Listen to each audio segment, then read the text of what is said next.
Сәлеметсіздер ме? Натюрморттың келесі кезеңіне көше отырып, жұмысымызды жалғастырамыз.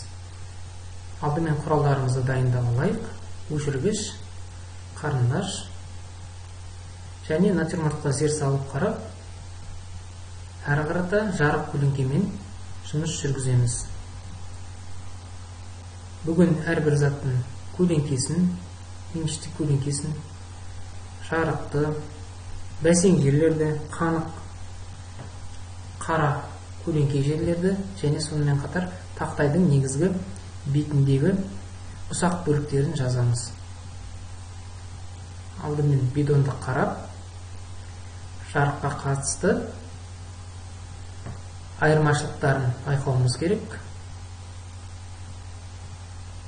Көлеңкелерді тағы бір мәрте штрихпен көрсетеміз. Енді екінші қабатты штрихтарды жағамыз. Өткен сабақта біздер бір қабат, бір жақпа негізінде штрихтар берген болатынбыз.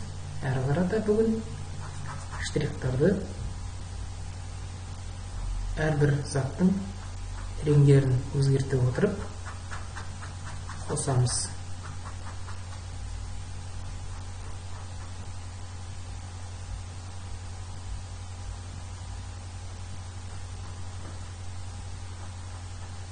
Жартылай көлеңкенің ұстағыш пешкенің үстіндағы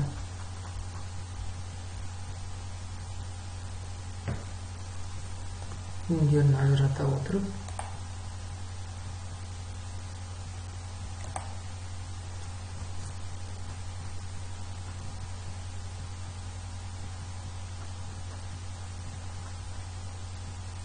жұмыс жалғастырамыз.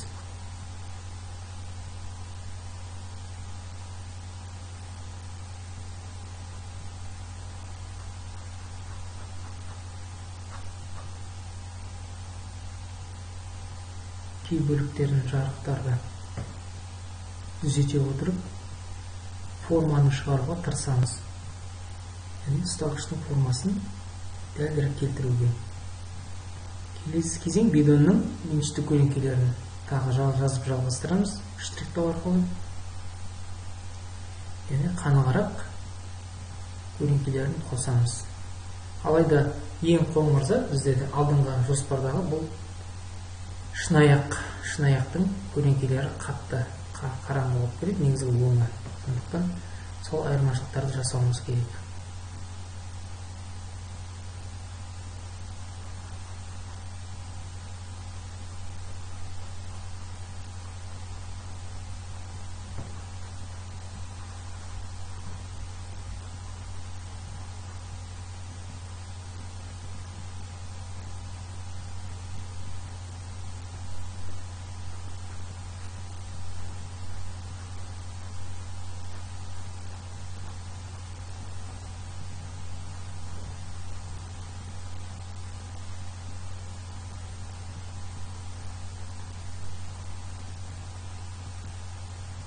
Бидонның оң жақ бөлігіндегі көлеңке тұстарды тағы бір мәрте жазып, ауқымды формасын шығарамыз.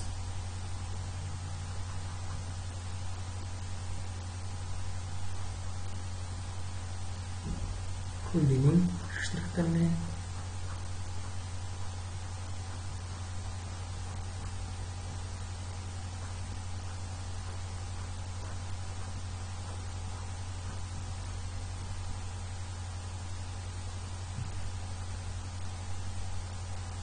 әзірге көлеңкелерді көрсеттік. Енді тақтайдың негізгі реңдерін тағы бір мәрте қарап жіберейік.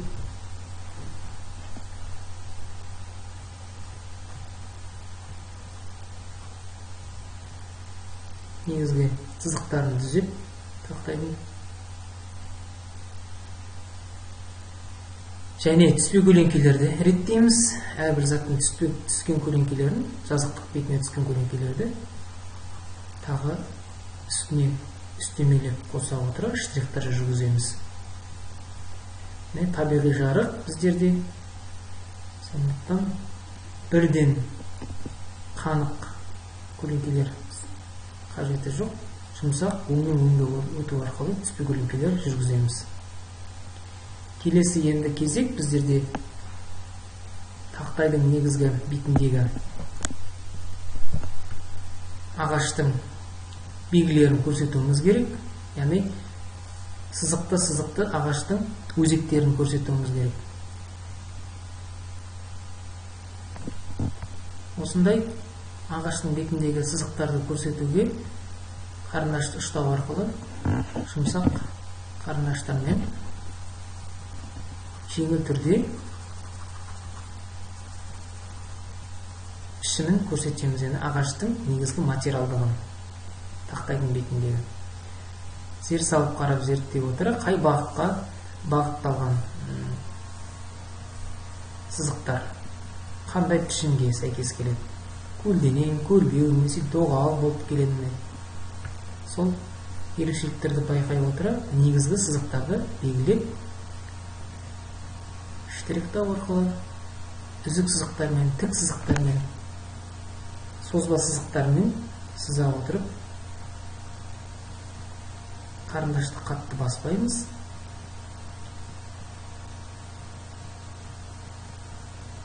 Біздерде тақтай артқы жоспарда тұр, сондықтан оны қатты басып алға шығарып алмауымыз керек, бетіндегі сызықтарды әсіресе. Осылай жазу арқылы, штрихтау арқылы негізгі сызықтарын көрсетеміз.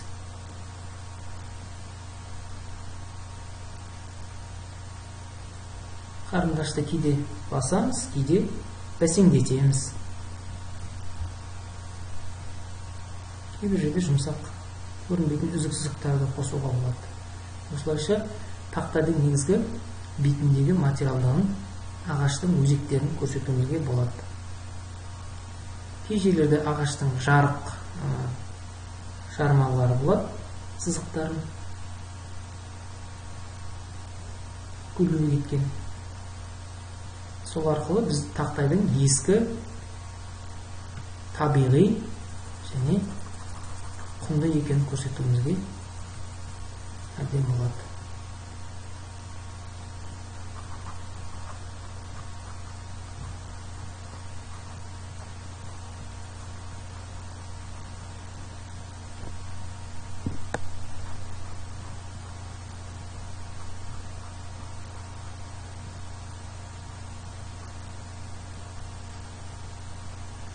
Осылайша тақтайдың негізгі өзектерін көрсеттік, сызықтарын. Сонымен тақтайдың негізгі сызықтарын көрсету арқылы кейбір бөлінген жерлерін көрсеттік. Тақтайдың шынайылығын, әсерлігін жазуымыз керек. Кейбір жерлерде қоңыр, кейбір жерлерде ашық, бетіндегі бедерлерді, сызықтарды, бидонның бетіндегі, яғни бидонның материалдығын көрсетуіміз керек. Бидон бізде металл, темір материал болғандықтан, оның бетінде жылт жерлерді көрсетеміз тағы бір мәрте. Қыш ыдыстың жарық бөлігін, бидонның ағаш ұстағыш бөлігіндегі жылт жерлерін тағы бір мәрте сызып, өшіргішпенен, қарындашпен белгілейміз. Бүгінге осымен тапсырманы тәмамдап, жақындап қалдық. Келесі сабақта натюрморттың артқы өңдерін жазамыз. Алдыңғы жоспарларды, қырларын көрсетеміз. Заттардың ұсақ бөліктерін, жарық бөлінген тағы бір мәрте қараймыз. Қажет болса тақтайдың негізгі ұсақ бөліктерін жазамыз. Келесі сабақ біздерде аяқтау кезеңі. Келесі кездескенше сау болыңыздар.